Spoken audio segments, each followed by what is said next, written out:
नमो तस् भगवतो अरहतो सम्मा सम्बुद्दस्स।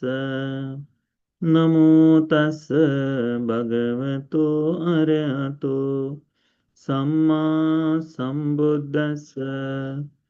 नमो तस् भगवतो अरहतो सम्मा सम्बुद्दस्स।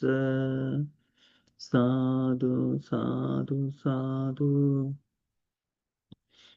पूजनीय कल्याण मित्र गुरु बंते जी को सादर प्रणाम। साधु साधु।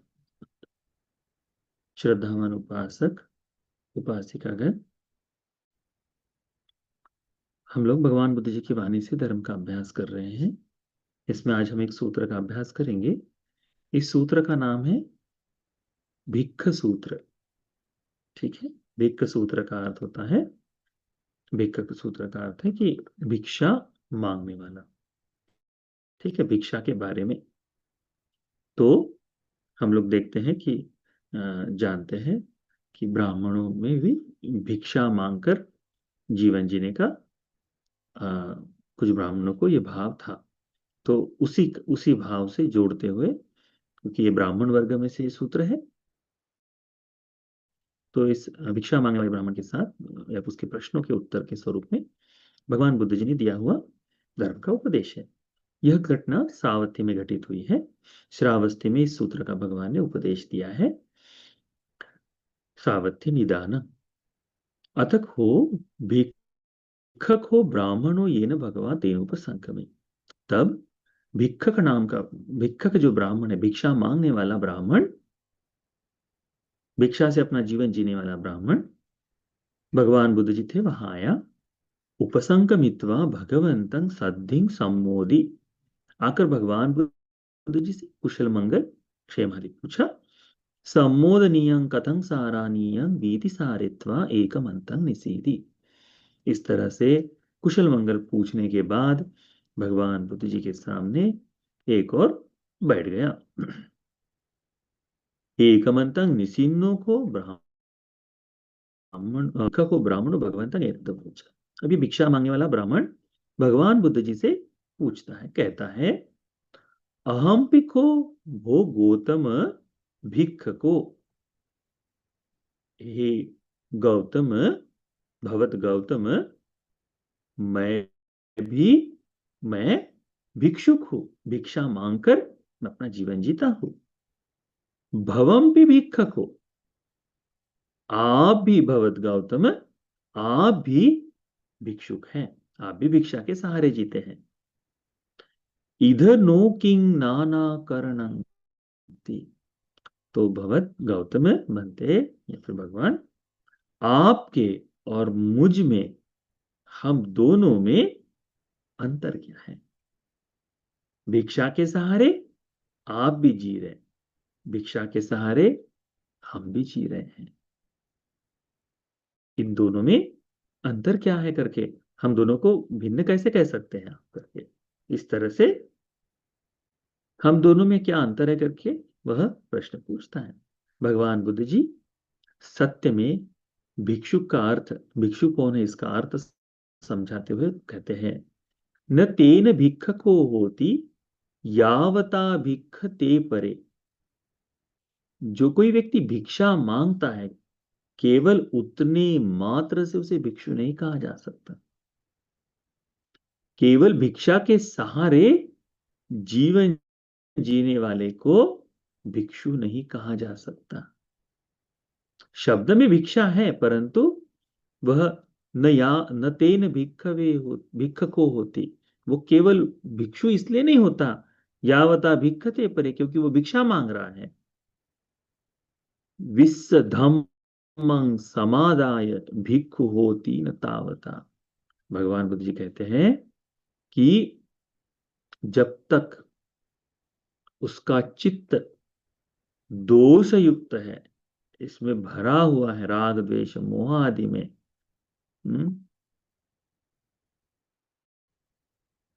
तब तक उसे कैसे भिक्षु कह सकते हैं?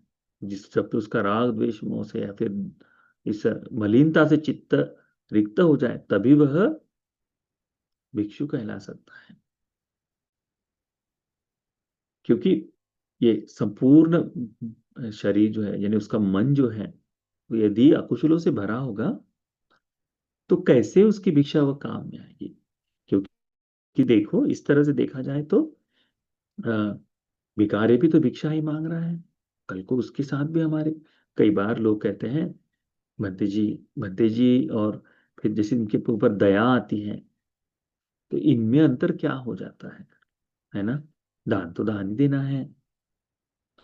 तो यहाँ पर वही है कि जिसके जीवन से अकुशलों की दुर्गंध आ रही है, जिसके जीवन से राग द्वेष मोह इसकी गंध बह रही है, उसको कैसे भिक्षु कह सकते हैं, उस धर्म का, जब तक वो समादर न करे। फिर भगवान कहते हैं, योध पुण्यं च पापं च बहित्वा ब्रह्मचर्य संखाय लोके चरति सवे भिक्षुति उच्चतो।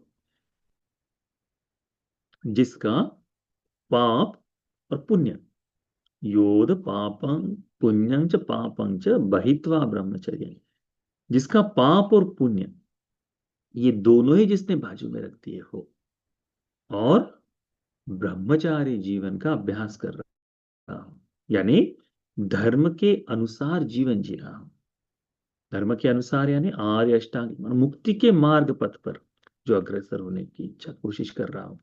तो अष्टार्य पुद्गल जो है, सोतापन्न बनने की कोशिश करने वाला बना हुआ, आदि से लेकर यानी बनने की कोशिश करने वाला भी, तो जो कोई बुद्ध की शरण में जाकर सीलों को ग्रहण कर कर मुक्ति के मार्ग पर चलने की कोशिश करता है, वहां से लेकर अब ब्रह्मचर्य का, केवल ब्रह्मचारी जीवन ऐसा नहीं है, धर्म के साथ में जीने वाला जीवन।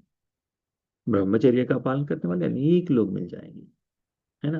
परंतु धर्म के अनुसार मुक्ति के मार्ग पर चलने वाला व्यक्ति, तो भगवान कहते हैं कि जो पाप और पुण्य दोनों को बाहर कर देता है, ब्रह्मचर्य के अनुसार जीवन जीता है, इस दुनिया में लोक के भीतर बुद्धि बुद्धि के अनुसार वह जीवन जीता है, यानी प्रज्ञा से संखाय लोके चरति सवे भिक्खु उच्चते। वह धर्म के अनुसार जीवन जीते हुए चलता है, ऐसे व्यक्ति को भिक्षु कह सकते हैं। तो कोई व्यक्ति केवल वस्त्र से, कोई व्यक्ति केवल भिक्षा से, कोई व्यक्ति जिस तरह से जी रहा है उससे मात्र भिक्षुक नहीं कहा जाता।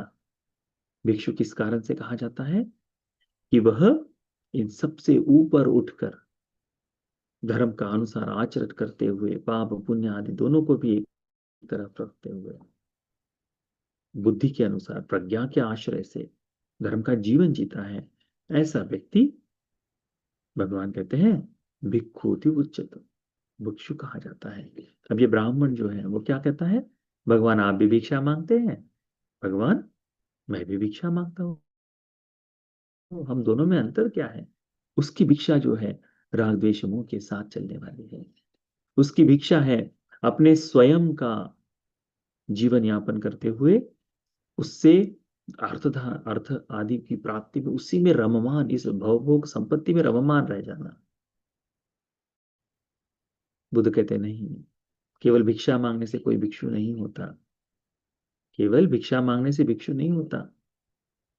उसे ये सारे राग द्वेष मोह जब तक वो खत्म ना करे तब तक कैसे वो भिक्षु हो सकता है।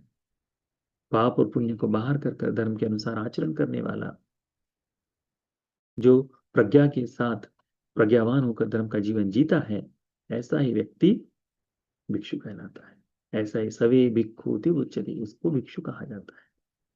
तो ये बड़ी अद्भुत बात लगती है उसे, मैं भिक्षा मांगता हूं पर मैं राग द्वेष मोह के साथ जी रहा हूं, भगवान भी भिक्षा मांगते पर इससे भिन्न जी रहे हैं, तो यथार्थ में उनका जीवन अधिक श्रेष्ठ है।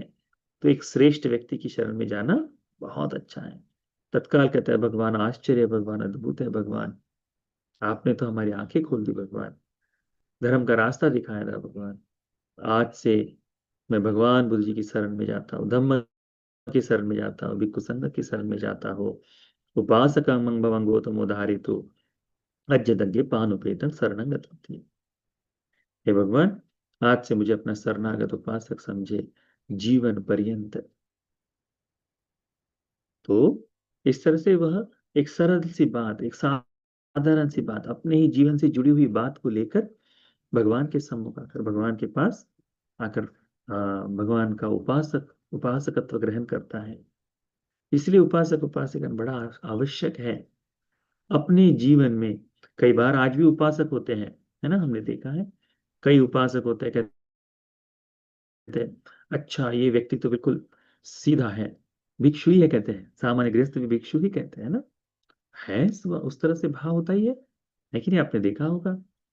साथ साथ में हम तो ऐसा ही जीवन जी रहे हैं, हम ही धर्म का जीवन जीते हैं, हम ही धर्मवान हैं, इस तरह का भी भाव करते हैं। तो उसमें हमें देखना चाहिए कि धर्म से जोड़कर उस व्यक्ति की श्रद्धा कैसी है ना। और जब अपना स्वयं का जीवन उस तरह से देख ले तो दिखता है बुद्ध का धर्म कितना निर्मल है, परिशुद्ध है। इस निर्मलता का जीवन जीते हुए यदि मैं भी चल सकूं तो मुक्ति के द्वार तो मेरे लिए भी खुल जाएंगे। तो उससे क्या होगा? तो उससे हमारी श्रद्धा तथागत के प्रति अधिक अधिक बलवान होती जाएगी, पुष्ट होती जाएगी। जब अपना जीवन धर्म के सहारे हम सोचते हैं ना, तो श्रद्धा बुद्ध के प्रति और धर्म के प्रति मजबूत होती जाती है। वो श्रद्धा को देखना है, जैसे जैसे वो जागती जाएगी वैसे वैसे हमारे इंद्रिय धर्म पुष्ट होते जाएंगे। उसको ध्यान में रखो, ठीक। तो इतना यह सूत्र है भिक्षु का सूत्र। सरल सी बात है, भिक्षा भिक्षु किसे कहते हैं करके और सिंपल से शब्दों में बताया है। बुद्धवाणी है, गौरव से श्रद्धा से इसे ग्रहण कर कर इसे अपने मन में संजो के रखें। अपनी श्रुतमय प्रज्ञा को बढ़ाने के लिए ये सूत्र बहुत लाभदायी है। तो ये धर्म आप सभी को उत्तम चार आर्य सत्य के बोध के लिए उपकारी हो जाए। साधु।